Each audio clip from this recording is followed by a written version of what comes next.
Salut à vous, gardiens d'abeilles. Merci d'être encore avec nous pour cette 4e vidéo. Aujourd'hui, on va parler des abeilles elles-mêmes. Petit cours de biologie pour arriver à mieux les comprendre, mieux savoir comment est constituée une ruche. Alors, je vais pas vous faire un cours magistral où je suis tout seul à parler devant la caméra. Ça serait gênant même pour moi. Du coup, ce que je vous propose, c'est que je vous explique tout ça en allant les voir directement. Nous y voilà. Alors, la dernière fois, on a fait la ruche ici. Bah, aujourd'hui, on va faire celle-là. Je démonte et je vous reprends tout de suite.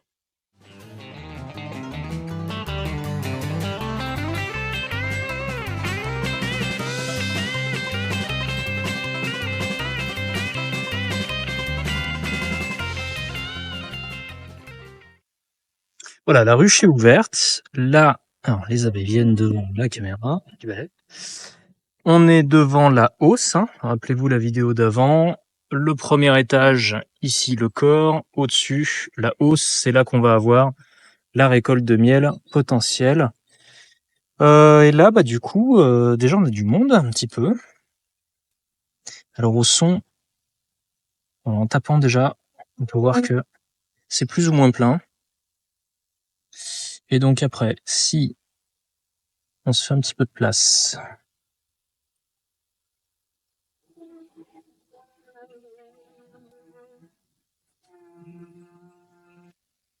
on regarde. Ah voilà. On voit que là, elles sont bien au travail. Et qu'on a bien le miel à l'intérieur des opercules. Alors, le but du jeu, c'était pas tant de vous montrer ma hausse, c'était plutôt de vous parler des abeilles. On va distinguer 3 types d'abeilles majeures dans les abeilles domestiques, abeilles mellifères. On va avoir d'un côté les abeilles de type reine, qui vont du coup être uniques, il n'y en a qu'une seule par colonie. La reine est d'ailleurs l'organe central de la colonie. La colonie d'abeilles est donc composée de N abeilles et de une seule reine. Elle prend la forme dans le corps de la ruche. Elle va prendre la forme en fait d'une balle plus ou moins grosse, suivant du coup le nombre d'abeilles à l'intérieur. On peut comparer ça à un organisme multicellulaire où on aurait du coup la reine et N organismes autour qui composent la colonie. Finalement, quand on parle d'une ruche, on devrait plutôt parler d'une colonie d'abeilles, et on a autant de colonies qu'on a de ruches, les ruches étant juste les maisons des colonies. Donc dans une colonie d'abeilles comme ça, on va pouvoir compter environ 10 000 à 60 000 individus suivant la période de l'année. Les abeilles vont être constituées de 3 catégories principales. En premier, on a la reine, qui est unique dans la colonie. La reine, elle va vivre de 2 à 6 ans, à peu près. C'est elle qui va pondre toutes les autres abeilles. Les abeilles mâles et les abeilles femelles. Les abeilles femelles, on va beaucoup parler d'abeilles ouvrières. Là où, pour les abeilles mâles, on parlera de faux-bourdons. Faux-bourdons qui ont donc un rôle assez inhabituel. Ils ne sont pondus et élevés que pour assurer la fécondation de la reine. Alors la reine qui les pond, elle a déjà été fécondée, sinon elle ne pourrait pas pondre l'abeille.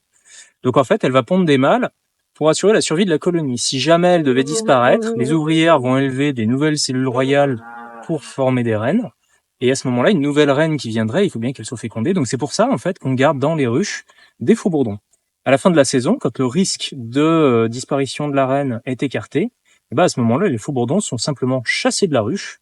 Ils doivent aller vivre leur vie ailleurs et se débrouiller pour la fin de la saison. Et enfin, donc les abeilles ouvrières, le gros de la troupe, hein, majoritairement toutes celles qu'on voit là, qui vont être à la fois très nombreuses et qui vont assurer un maximum de rôles dans la colonie. Elles vont changer de métier, elles vont avoir différentes professions, et elles vont en changer au fur et à mesure de leur vie. Donc elles vont démarrer, je vous préciserai ça, mais de même mémoire, elles vont démarrer d'abord nourrices, ensuite cirières, ensuite elles vont être gardiennes, ensuite elles vont être butineuses, en fonction de leur âge. Et donc, une abeille qui vient de naître, par exemple, n'est normalement pas celle que vous allez trouver sur les fleurs. Vous trouverez sur les fleurs systématiquement des abeilles qui sont plutôt en fin de carrière. Voilà, donc Pour que la reine arrive à passer de 10 000 à 60 000, que la colonie arrive à passer de 10 000 à 60 000, eh bien, la reine doit pondre quand même en grande quantité. Donc, une reine qui pond bien assez jeune, elle peut pondre jusqu'à, on estime, 2000 œufs par jour. 2000 œufs par jour, je vous le redis, c'est quand même une statistique qui est gigantesque. Même dans le règne animal, je pense que c'est quand même plutôt conséquent. Sachant que bah, elle peut faire ça tous les jours. Donc en même temps, il faut à un moment remonter le cheptel, sachant que les abeilles ouvrières, elles, vont vivre de 30 à 60 jours. Voilà, suivant l'effort qu'il y a à fournir, plus elles vont travailler, moins leur durée de vie sera conséquente. Du coup, partant de là, eh ben la reine doit pondre en continu tant que c'est la saison. Les abeilles d'hiver, elles par contre, qui n'iront pas butiner, qui n'iront pas étirer de la cire, s'occuper de jeunes abeilles, elles auront une durée de vie beaucoup plus grande, étant donné qu'elles vont être là pour faire assurer l'entretien de la ruche, la survie de la reine, maintenir la température. Et donc, quand on a que le paquet de 10 000, celles-là, elles vont pouvoir vivre jusqu'à 6 mois. Donc en saison, une abeille, ça vit 30 à 60 jours. En hivernation, une abeille, ça va vivre jusqu'à 6 mois. Voilà, c'est assez impressionnant l'écart qu'on peut avoir suivant la saison et suivant l'activité.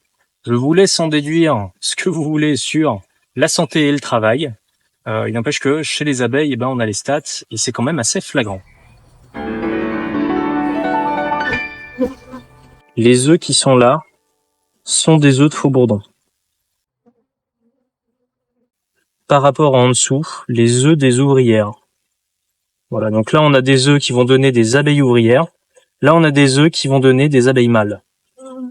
Et quand on a des grosses cellules, mais alors là j'en ai pas, des cellules beaucoup plus grosses qui se développent en périphérie, enfin en surépaisseur du cadre, ça va être des cellules de reines potentielles. Donc ça peut être que soit la reine a disparu, soit la colonie est tellement nombreuse qu'elles élèvent d'autres reines et on va assister à ce moment-là à un essaimage. Voilà, donc je parle de colonies et je parle d'abeilles. Ce qui va être un petit peu important à garder en tête, c'est que l'unité, quand on va parler d'une colonie d'abeilles, l'unité qui va compter, ça va être la colonie. La colonie, donc, c'est une reine, n milliers d'abeilles, dont des faux-bourdons. Et on va pouvoir considérer cet ensemble comme un être multicellulaire. C'est-à-dire que du coup, c'est une colonie qui, à un moment, va se déplacer, va se trouver une habitation, va devoir se nourrir, devoir combattre un prédateur. Et ce qui fait que, en cas de problème, des abeilles qui sont très très jeunes, admettons que toutes les butineuses aient disparu à cause de du frelon asiatique, par exemple, d'un prédateur quelconque, eh bien, des abeilles plus jeunes vont naturellement prendre le relais de manière à ce que l'ensemble de la colonie assure sa survie. Voilà, je vais continuer ma petite visite tranquillement. Je suis très content de vous avoir eu avec moi pour m'accompagner aujourd'hui. Et je vous dis à bientôt pour la prochaine vidéo. Salut à tous les gardiens d'abeilles.